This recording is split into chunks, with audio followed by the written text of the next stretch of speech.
Good morning. Welcome to Walking Boxing.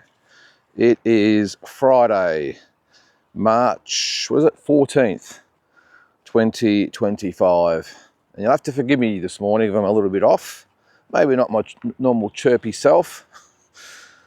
But last night, I had to endure the most insipid, embarrassing performance of my football team that I can remember in 36 years. You might be saying, why 36 years? Well, the last time I saw an effort as pathetic as I saw Carlton last night against Richmond was in 1989 when we just come off, I think we'd made the prelim the year before, a premiership the year before that, and we came up against the Brisbane Bears back then they were, at our home ground in Melbourne, Princes Park. And the Wooden Spooners, bottom side, the laughing stock of the AFL, or VFL I think it was back then. And Warwick Kappa, yes, the Wiz, kicked a long goal after the siren to sink us and win. And I don't think I've seen a worse performance from my football team in that long, 36 years ago.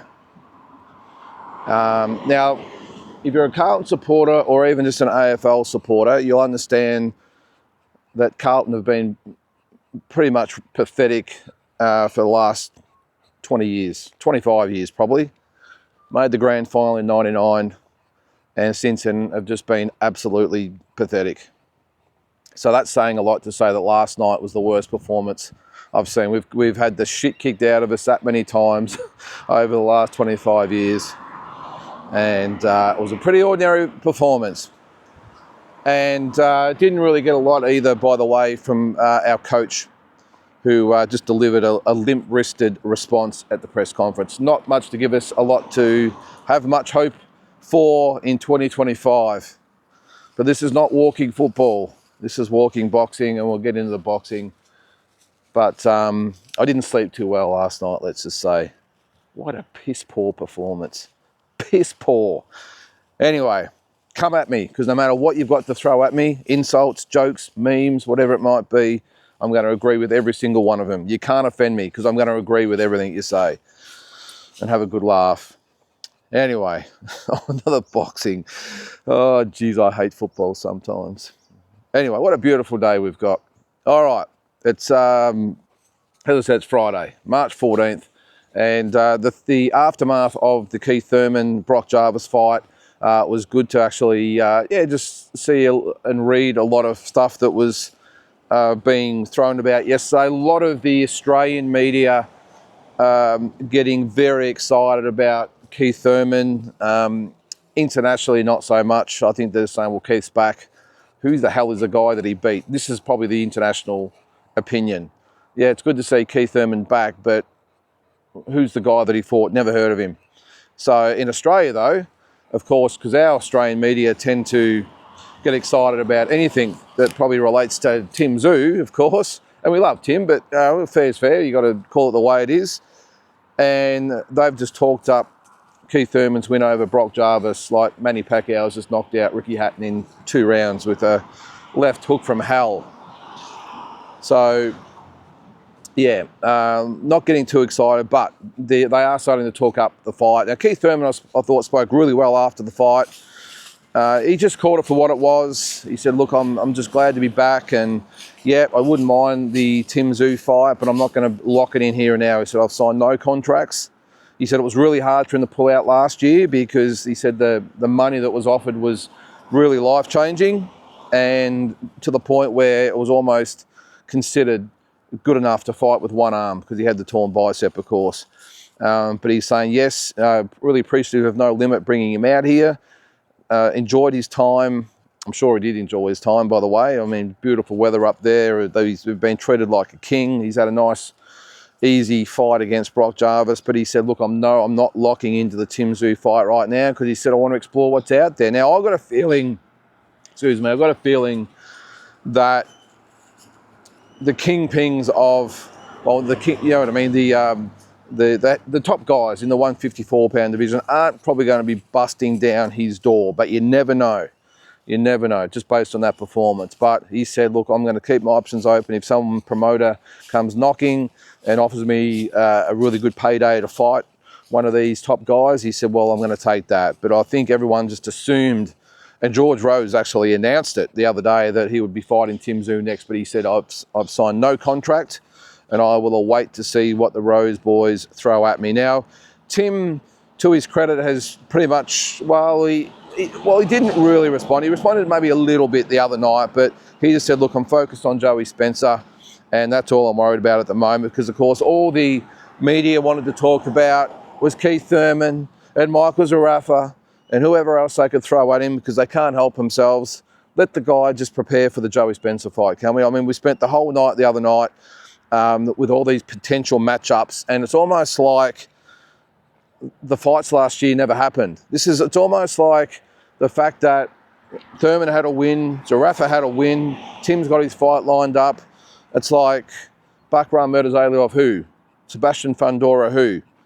You know, so for me, I know they've got to talk it up main event, they've got to get people interested in the fights, and they've got to build the pay-per-view drama, all that sort of stuff.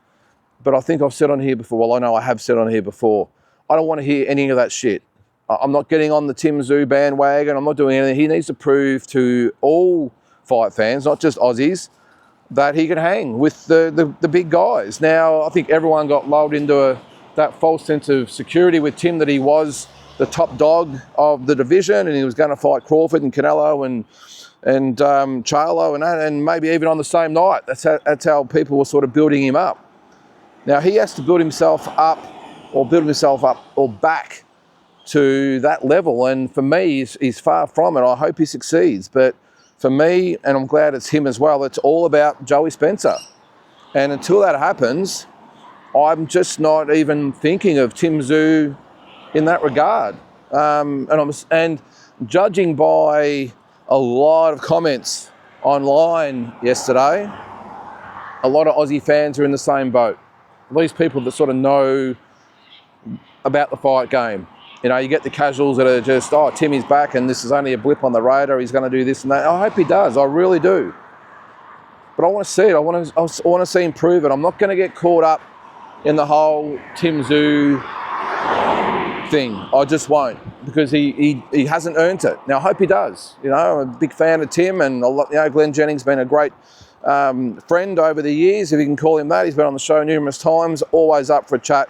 But you've got to call it the way I see it, and Tszyu has got a long way to go. And as I said, judging by the comments yesterday, normally, I think there was one post I saw a few, but there was one in particular, and it was, I think, Tim in response to what Keith Thurman had to say. Now, I don't think it was anything out of the ordinary, but he, in probably you could almost define it as a little bit of smack, as they call it. I don't know if you want to define it as that, but the responses on there, I reckon 9 out of 10 responses were what I just said, probably with a little bit more sort of spice to it, I suppose, that who do you think you are now? You've got to prove and prove. Now, it might be a little bit harsh on Tim. I mean, geez, he's a professional fighter, shit happens. But just judging by the comments from, as I said, 9 out of 10 people, he's got a long way to go to get the Aussie boxing fans back on side. And I just think, and you know the Aussie way, you know, we're a different mob down this way, and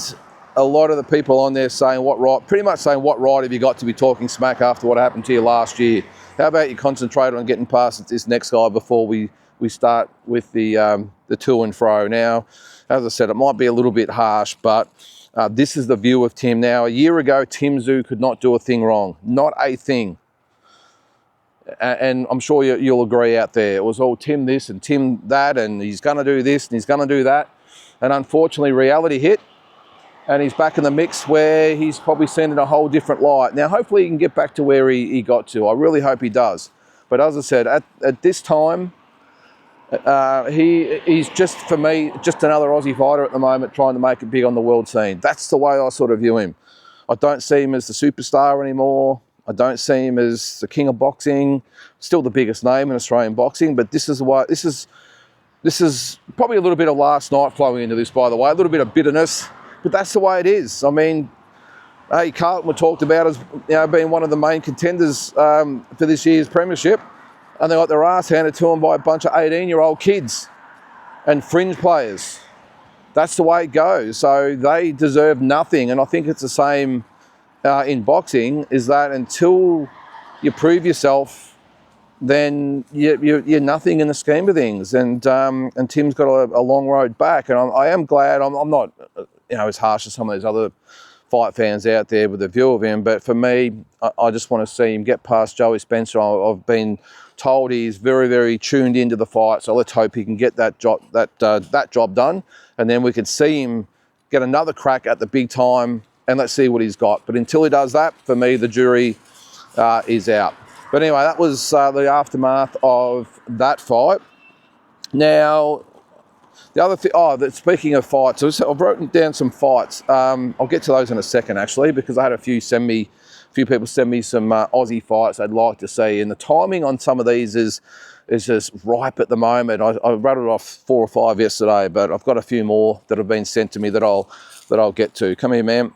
All right, just actually first, we've got the Alexander Usyk has been ordered to fight Joseph Parker, which is good by the WBO, but the rumours are that he will give up that belt and fight Dubois instead, which I don't like. I think Joseph Parker has earned his crack and he should get a fight with him. I'm not that excited about a Dubois rematch, if I'm being honest. He stopped him last time. Now, outside that little bit of controversy with the low blow, I thought it was actually a pretty, I won't say easy, but a very definitive win by Usyk, and he stopped him in the end. Let's not forget that he stopped Dubois.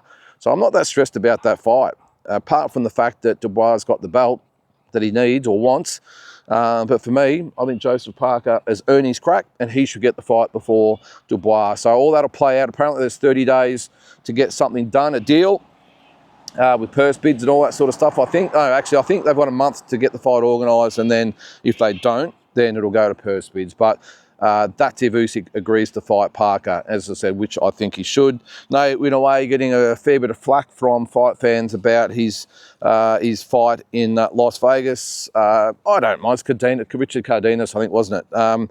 Yeah, I mean, look, like any champion, he's got to defend his belts, and not all of them are going to be, those top guys. So I've got no problem with it. I'd have a different view if he fought once a year. This is a guy that fights 3, sometimes 4 fights a year. I don't understand why he's getting pushed back for maybe going backwards a little bit. His last fight, okay, his opponent wasn't much as well, but he was one of the top ranked contenders, so he did what he had to do as a champion. Geez, we've got short memories. Years ago, all the great champions had easier defences. They have to fulfil their obligations. You have a voluntary, you have a mandatory. So I've got no dramas with it whatsoever. I mean, I don't understand, again, why we're getting stuck into someone who's just having an easier defence. Just doesn't make sense. But anyway, what else have we got there? We have... Morning, how you doing? Come here, buddy. Hang on, off the road. Neil's just trying to get on the road there. The sanctioning bodies. Now, fair income, buddy. The sanctioning bodies, now apparently they're all coming together, not to fight the TKO thing, but to probably get more in alignment, because apparently what TKO are planning is to still have the sanctioning bodies involved in the TKO boxing, but they have to almost prove themselves. This is what I'm sort of reading into. They have to, not prove themselves, but work in with TKO. So what they're all planning to do apparently is to make sure that the ranking systems are all sort of aligned, because the IBF have got a bit of a negative pushback recently with them stripping Canelo and Usyk very, very quickly, just to have those champions, and Jai Pataya as well, just to have those guys fight for that belt months down the track. So this is if Usyk gets to fight Dubois again, by the way. It's probably what I'm getting at. But Jai Pataya fought for his IBF belt a few months later. Canelo's about to fight for his IBF belt, and they've stripped him, and they think they jumped the gun. So apparently the sanctioning bodies are getting in alignment as far as maybe not pulling the trigger as quickly as stripping champions, getting the ratings sort of in line with each other, working in with each other, which is something that hasn't really happened before, to almost combat the TKO thing, and as I said, work in conjunction with TKO. Because from what I'm reading, it's that those titles may be able to be on the line in a TKO promotion if it's in line with something to do with TKO. I don't know. It's a very, very complicated thing, but I suppose the bottom line, what I'm trying to say is that the sanctioning bodies are getting together to maybe work in conjunction with each other to combat the TKO, or at least compete with TKO. All right, so those fights I was getting to, by the way, were thrown at me. Now, I've got 10 fights here. The 10 best all Aussie fights. These are some of the fights that were sent to me yesterday. A couple of them were the ones I mentioned, but I'll go through them anyway. And probably no particular order, but the top one was probably George Kambosos, Liam Paro. That's probably the fight that most people want to see as an all Aussie fight. Surprisingly, Tszyu Zarafa wasn't even on the list that was sent to me, and I had probably about a dozen sent to me, plus mine. The next one was, speaking of Zarafa, a lot of people agree with me as far as fighting Matteo Tapia. They'd love to see that fight. I would love to. That was probably my top of the list. Don't think it's going to happen anytime soon, but we'll see. The other one, Connor Wallace, Paulo Akuso. Now, Connor Wallace, an honorary Australian, but that was another fight that most people wanted to see. The other one, a real favourite, Isaac Hardman, Andrei Mikhailovich. Great to see an interview with Isaac Hardman the other day where he said he's coming back, but the money's got to be right. He looks ready to go, Isaac, and he did say he's got itchy knuckles. I love that term, and can't wait to see the head splitter back. But him and Mikhailovich would be good. Jason Maloney, Sam Goodman had a bit of support. Nikita Tszyu didn't really have a lot of options, but the ones were probably that people threw out there were Ben Hussein and Ben Mahoney. I would probably prefer Hussein. I think it'd be a lot more entertaining fight. I think Mahoney fight wouldn't necessarily be that exciting, and Mahoney would, or Marnie, however you want to pronounce it, would pose problems for Nikita, I reckon, with his really slick boxing skills. I think Hussein would be the better fight for Nikita and more entertaining for us fans. Then we had, I like this one, Liam Wilson, Ibrahim Bala. Now, Bala's got a big fight overseas coming up, but I can't remember where it is. It might be Russia or somewhere, but him and Liam Wilson would be a good one. This is a good one as well. John Manu, who seems to be in the news lately, or in people's minds after his last fight with Jalen Tate. People did mention Liam Paro, but that's not going to happen anytime soon, or George Kambosos. But one that was thrown up was Stevie Spark. Now, Stevie Spark apparently is coming back. That would be a ripper, and I think a more realistic and suitable fight. So Stevie Spark, John Manu, good fight. And then a couple. Now, someone threw out Jai Patai. If he wanted maybe a homecoming fight here and a voluntary defence, maybe against someone like Floyd Masson, makes sense, but I just think Jai's got much bigger fights on the horizon. But Luke Medini was sort of thrown up as a potential fight for Floyd Masson. And again, I know Floyd Masson's a Kiwi, but he's an honorary Australian. Luke Medini probably needs a few more fights, but that would be a ripper.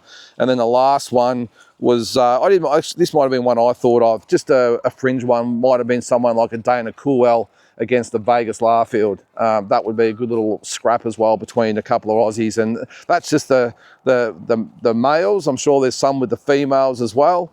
I wouldn't mind seeing Shanika Johnson go up and fight Skye Nicholson. I reckon that'd be a good fight. I know they're friends, so it might be a bit of water to go under the bridge. And then, of course, my favourite female, Shannon O'Connell. Maybe she's already beaten Shanika Johnson, so maybe a rematch there. And I know full well Shannon would have no hesitation going up and fighting Skye Nicholson. She's always wanted that fight. She'd give away the weight, but there is a real rivalry there with Skye Nicholson, a lot of bad blood, so that would be really good. So, but lots of great fights between Aussies out there. If there's any more you can think of, put them in the comment section there, and we might throw a few more up as we go. Now, one last thing. It has been 4 years to the day that we lost one of my favourite fighters of all time, Marvellous Marvin Hagler. He died March 13th, but it's American date it is, we'll go by, which is the 14th here, of course. But the former middleweight champion of the world, retired with a record, I think it was 63-3-2. And it's just a shame the way he went out with that loss to Sugar Ray Leonard. Now, apparently, he never watched the fight in full. He's seen bits and pieces. And right up to the day he died, which is during COVID, he insisted that he won the fight. Wouldn't hear from anyone that he lost the fight. He said, people saying how well Leonard boxed, he said, well, you meant that how good he ran. He despised Leonard for a while. I think they sort of got on a little bit better towards the end, but he was very, very pissed about that decision for a long, long time. And look, I must admit, I thought Leonard shaded it, but I'm certainly not going to argue with anyone that thought Hagler shaded it. But what a fighter he was, one of the most feared and most importantly respected fighters of all time. You never hear anyone say anything bad about Marvellous Marvin Hagler, a true gentleman, but in the ring, an absolute killer. And he was one of the first fighters I saw when I first started watching boxing. I remember him fighting Mustafa Hamsho, 1983 it was. I was 9 years old or something, and they had it on Nine's Wide World of Sports or something at the time, and he demolished Mustafa Hamsho in about 3 rounds, and I was hooked after that. And then who can forget the fight with Thomas Hitman Hearns, the greatest round in boxing history. The chess match he had with Roberto Duran. Now, at the time, he copped a lot of criticism for going the distance with a lightweight, but little did they know, or little did we know, that he'd actually end up beating Iran Barkley at the weight, about 6 years later for the WBC belt. So just an amazing fighter, an amazing figure in boxing. When I was in Canastota for the International Boxing Hall of Fame, was it 3 years ago, they had the car that he used to drive in the parade with there. They had it there and all set up and had his name tag and still that on the car, and lots of photos of him. And apparently he went to Canastota every year and was a real fan favourite with the boxing fans there. And I would have loved to have met him. You talk about aura.